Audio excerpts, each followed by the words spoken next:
आणि आता एक मोठी बातमी, सतीश भोसले उर्फ खोक्याला वनविभागाच्या कोठडीत मारहाण झाल्याचा आरोप करण्यात आलाय। खोक्याच्या पाठीवर मारहाणीचे वळ आहेत। वनविभागाच्या अधिकाऱ्यांवर मारहाणीचा आरोप खोक्याच्या वकिलांनी केलाय। वनविभागाने खोक्याला जिल्हा कारागृहातून ताब्यात घेतलं होतं। पाटोद्यातील कार्यालयामध्ये मारहाण झाल्याचा खोक्याच्या वकिलांनी आरोप केलाय।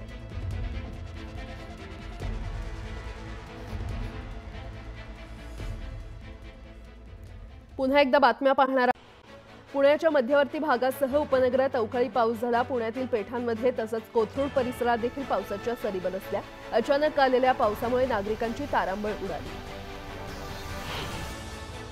पुण्यात पावसाने धुमाकूळ घातला। अचानक आलेल्या पावसानंतर अनेक ठिकाणी वाहतूक कोंडी झाली, तर शहरातील 11 ठिकाणी झाडं उन्मळून पडली आहेत। बालेवाडी वादळी वाऱ्यामुळे लोखंडी शेड कोसळून एक व्यक्ती जखमी झाली आहे।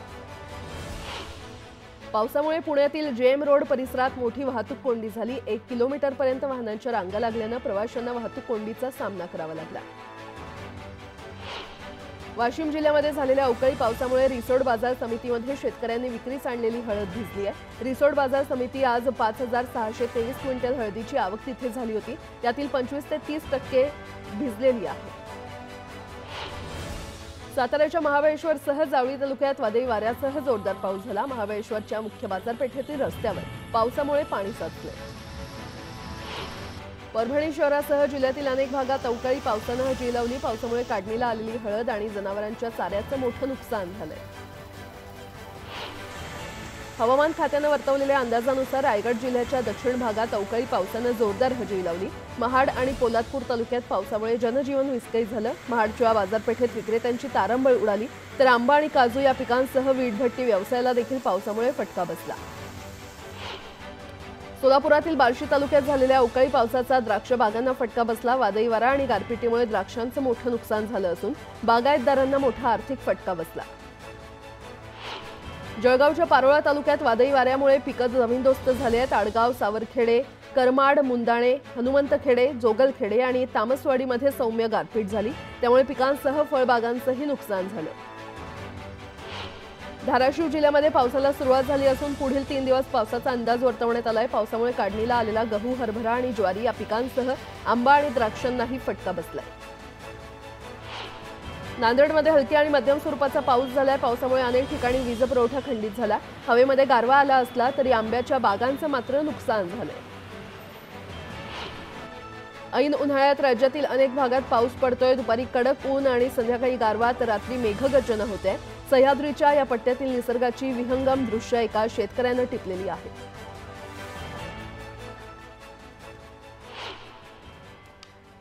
आणि आता पुण्यातून एक मोठी बातमी समोर येते। पुण्यामध्ये वेळेत उपचार न मिळाल्याने एका गर्भवती महिलेचा मृत्यू झाल्याचा प्रकार समोर आलाय। ही महिला भाजप आमदार अमित गोरखे यांचे पीए सुशांत भिसे यांची पत्नी होती। दीनानाथ मंगेशकर हॉस्पिटल प्रशासनाच्या मुजोरपणामुळे त्यांचा मृत्यू झाल्याचा आरोप नातेवाईकांनी केलाय। या महिलेवर उपचारासाठी दीनानाथ हॉस्पिटल प्रशासनाने 10 लाखांची मागणी केली होती। 3 लाख भरण्याची तयारी असतानाही त्यांना हॉस्पिटलमध्ये दाखल करून घेतलं नाही आणि दुसऱ्या रुग्णालयात भरती करताना त्यांचा मृत्यू झाल्याचं नातेवाईकांचं म्हणणं आहे। जुळ्या मुलांना जन्म दिल्यानंतर तनिषा यांचा मृत्यू झालाय। दरम्यान रुग्णालयाने हे आरोप फेटाळून लावलेत, तर राज्य महिला आयोगाने देखील या घटनेची दखल घेत महापालिका आयुक्तांना पत्र पाठवत हॉस्पिटलची चौकशी करून अहवाल सादर करण्याचे आणि कारवाईचे आदेश दिलेत। अमित गोरखेंनी पुणे पोलिसात तक्रार दाखल केली आहे, तसंच संबंधित डॉक्टरांना बडतर्फ करण्याची मागणी त्यांनी केली आहे। त्यांनी सांगितलेलं जोपर्यंत हे रिलेटिव्ह 10 लाख रुपये भरत नाही तोपर्यंत त्यांचं ऍडमिशन करायचं नाही। आम्ही 2-3 वेळा ऍडमिशन डिपार्टमेंटला गेलो। ते सिनियर बिलिंग डिपार्टमेंटचे होते की मीनाक्षी गोसावी मॅडम, ते बोलले की तुम्ही कोणाकडे जा, केळकर सरांकडे जा, तुम्ही कुठल्या मंत्र्याचा पीए असू दे, काही असू दे, आम्हाला त्याशी घेणं देणं नाहीये। आम्हाला सुश्रुत घ्यायचा, सरांनी सांगितलेलं आहे पैसे घेतल्याशिवाय हे करायचं नाही, पेपर करायचं नाही। तिथं नेलं होतं, वेळेवर त्यांनी उपचार केला असता तर नक्कीच आमचा पेशंट चांगला घरात असता आणि आज ही वेळ आली नसते आमच्यावरती। खूप वाईट घटना घडली त्या चिमुकल्या बाळांना ना, खूप वाईट। आता त्यांच्यावर आता आईची ना खूप ही झालेली।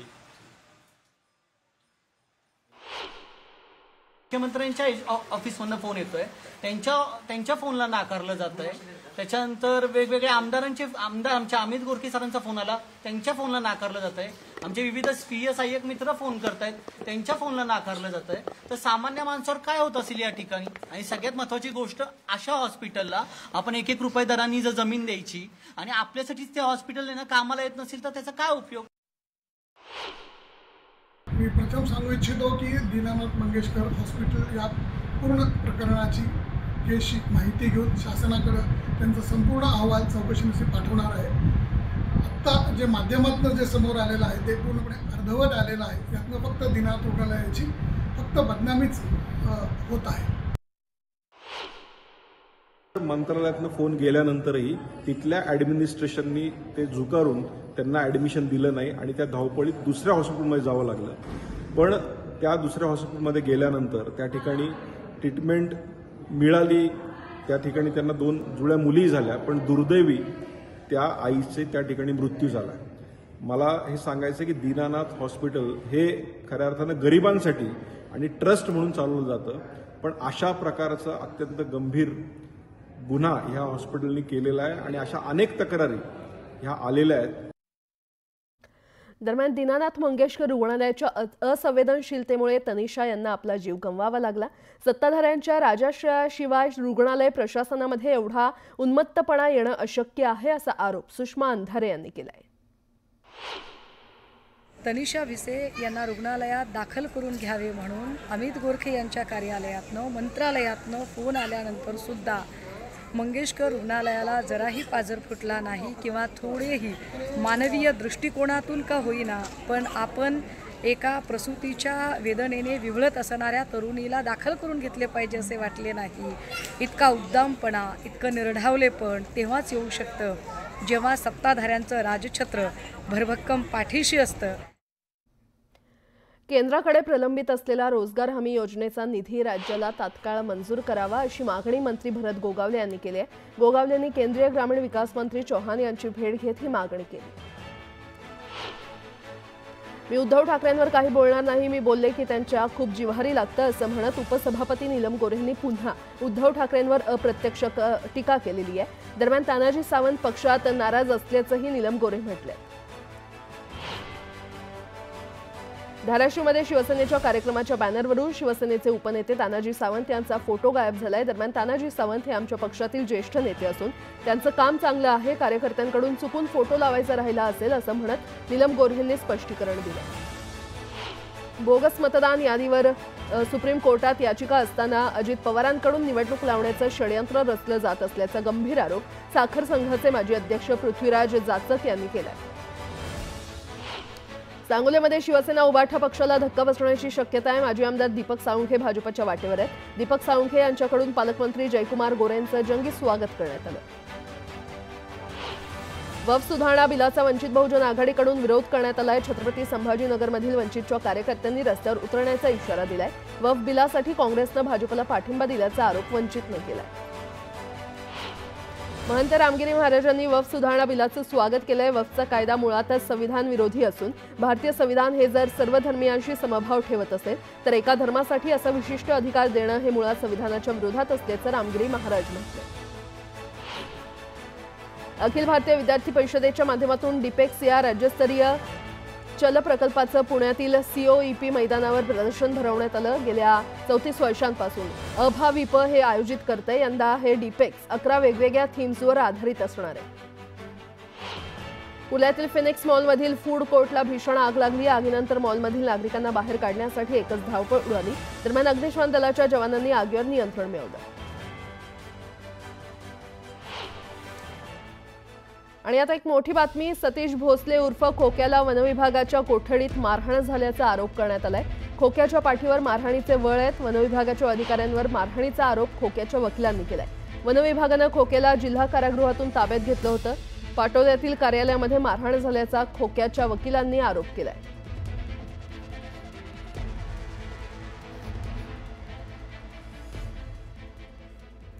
पुन्हा एकदा बातम्या पाहणार आहोत वेगवान स्वरूपात. सर्वोच्च न्यायालयानं कोलकाता उच्च न्यायालयाचा आदेश कायम ठेवत पश्चिम बंगालमधील ममता बॅनर्जी सरकारला मोठा दणका दिलाय. न्यायालयानं 25,000हून अधिक शिक्षक आणि शिक्षकेतर कर्मचाऱ्यांच्या नियुक्त्या रद्द केल्या. सध्या कर्करोगाच्या रुग्णांमध्ये सातत्यानं वाढ होताना दिसून येते आणि त्यामुळे या रोगाचं वेळीच निदान होणं देखील महत्त्वाचं आहे। ही बाब लक्षात घेत नवी मुंबई महापालिकेनं 16 नागरी आरोग्य सुविधा केंद्रांमध्ये आठवड्यातील 2 दिवस याबाबत तपासणी सुरू केली आहे। तसंच रुग्णांना किमोथेरपी देखील सुरू केली आहे। अमरनाथच्या नेवाळी परिसरात मोबाईलमध्ये गेम खेळू न दिल्यानं रागाच्या भरात 16 वर्षाच्या मुलानं आत्महत्या केली आहे। 10वीचा अभ्यास कर, गेम खेळू नकोस असं पालकांनी सांगितल्यानं मुलाचा राग अनावर झाला आणि त्यानं हे टोकाचं पाऊल उचललं। उल्हासनगरमध्ये गादीच्या दुकानाला भीषण आग लागली। शांतीनगर परिसरातली ही घटना असून आगीनं रौद्र रूप धारण केल्यानं संपूर्ण दुकान जळून खाक झालं। नालासोपारा पूर्वेकडील गटाराच्या कामाचं 5 लाखांचं टेंडर काढण्यात आलं होतं, मात्र 30% वाढवून त्याची किंमत 7 करोड झाली आहे। मात्र काम अद्यापही झालेलं नाहीये आणि या घटनेमुळे मनसे आक्रमक झाली असून कामात दिरंगाई करणाऱ्या ठेकेदाराला काळ्या यादीमध्ये टाकावं अशी मागणी मनसेनं केली आहे। मुंबई उपनगरात तीव्र कुपोषित बालकांची संख्या सर्वाधिक आहे। मुंबईनंतर नाशिक, पुणे, छत्रपती संभाजीनगरात कुपोषित बालकांचं प्रमाण वाढलंय। शिरसाई योजनेसाठी शिरसफूळ या तलावात पाणी सोडण्यासाठी खडकवासल्याच्या अधिकाऱ्यांकडून तारीख पे तारीख मिळत असल्यामुळे खडकवासला कालव्यावर अवलंबून असलेली जनाई शिरसाई उपसा सिंचन योजना बंद ठेवण्याची वेळ आली आहे। वाशिम जिल्ह्यामध्ये सलग 4थ्या दिवशी अवकाळी पावसानं हजेरी लावली आहे। वाशिम शहरासह मसला, पेन, किनखेड आणि केशवनगर या परिसरात मध्यम स्वरूपाचा पाऊस पडला। या अवकाळी पावसामुळे शेतकऱ्यांची चिंता वाढली असून हळद, बिजवाई, कांदा आणि ज्वारी पिकाचं मोठं नुकसान झालं। पुण्यात आजही पावसाचा अलर्ट देण्यात आलेला आहे। हवामान खात्यानं हा अंदाज व्यक्त केलाय। दुसरीकडे बंगालचा उपसागर आणि अरबी समुद्रावरून येत असलेल्या बाष्पयुक्त वाऱ्यांमुळे पुण्यासह राज्यात ठिकठिकाणी अवकाळी पावसानं हजेरी लावली आहे।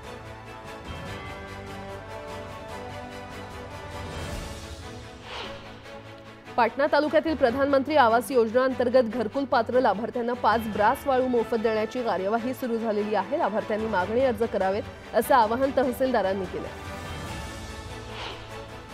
31 मार्चपर्यंत पीक विम्याची रक्कम शेतकऱ्यांना मिळेल असं आश्वासन कृषी मंत्र्यांनी दिलं होतं, मात्र विमा कंपनी म्हणते सरकारनं त्यांच्या हिश्श्याचे पैसे भरले नाहीत, त्यामुळे जर 15 दिवसात पैसे दिले नाहीत तर कंपनीत घुसून पैसा वसूल करू असा थेट इशारा राजू शेट्टी यांनी दिलाय।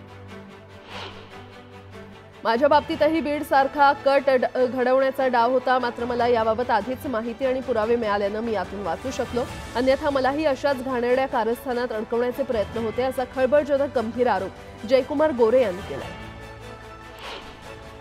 बुलढाणा विधानसभा मतदारसंघातील रुईखेड टेकाळे इथे जगदंबा माता यात्रा उत्सव मोठ्या थाटात साजरा करण्यात आला। उत्सवानिमित्त पारंपरिक पद्धतीनं गावभर मिरवणूक काढण्यात आली। प्रथा परंपरेनुसार या यात्रेचं आयोजन करण्यात आलं असून यामध्ये गावकरी मोठ्या संख्येनं उपस्थित झाले होते। कापसाच्या दरात वाढ होत नसल्यानं जळगावातील अनेक शेतकऱ्यांनी कापसाची विक्री केली, मात्र आता कापसाचा भाव 7,000 रुपयांवरून 8,000 रुपये इतका झाला। माल शिल्लक नसताना कापसाचे दर वाढल्यानं शेतकऱ्यांमध्ये नाराजी आहे। सरकारनं शेतकऱ्यांचा संयम पाहू नये, अवकाळी पावसानं झालेल्या नुकसानीचे पंचनामे करून तात्काळ मदत द्या अशी मागणी शेतकरी नेते रविकांत तुपकर यांनी केली आहे। ठाणे महापालिकेकडे मालकीचं धरण नसल्यामुळे ठाण्यातील गृह सोसायट्यांवर पाण्यासाठी टँकरचा आधार घेण्याची वेळ आली आहे। गेल्या वर्षी मे महिन्यात ज्या टँकरला 2,000 रुपयांची किंमत होती तोच टँकर आता 3 ते 4,000 रुपयांना विकला जाऊ लागलाय। टँकर माफियांनी केलेल्या भाववाढीचा सामना करण्याची वेळ आता ठाणेकरांवर आली आहे। उल्हासनगरमध्ये मोफत मिळणाऱ्या पाण्याच्या टँकरचे दर पत्रक महापालिकेनं जाहीर केलं होतं, ते आता रद्द करण्याचं आश्वासन आयुक्त मनीषा आव्हाळे यांनी दिलंय। त्यामुळे पाण्याचे टँकर मोफत मिळणार असून घरगुती कार्यक्रम जसे लग्न, साखरपुडा, हळद, वाढदिवस, भंडारा अशा कार्यक्रमांसाठी दर आकारण्यात येणार असल्याची माहिती आमदार डॉक्टर बालाजी केणीकर आणि महाप्रमुख राजेंद्र चौधरी यांनी दिली आहे। कोकण रेल्वे मार्गावरील प्रवाशांसाठी उन्हाळी हंगामातील अतिरिक्त गर्दी कमी करण्यासाठी दक्षिण रेल्वेच्या समन्वयानं विशेष गाडी धावणार आहे। राज्यातील शाळांमधील एकूण 94.72% विद्यार्थ्यांचे आधार क्रमांक प्रमाणित झालेला आहे। विद्यार्थ्यांचा आधार प्रमाणित न होणं, आधार कार्ड उपलब्ध नसणं यामुळे अद्याप हे काम 100% पूर्ण होताना दिसून येत नाहीये। म्हणून आता उर्वरित 5% विद्यार्थ्यांचे आधार क्रमांक प्रमाणित करण्यासाठी 15 एप्रिलपर्यंतची अंतिम मुदत शिक्षण आयुक्त सचिंद्र प्रताप सिंह यांनी दिली आहे।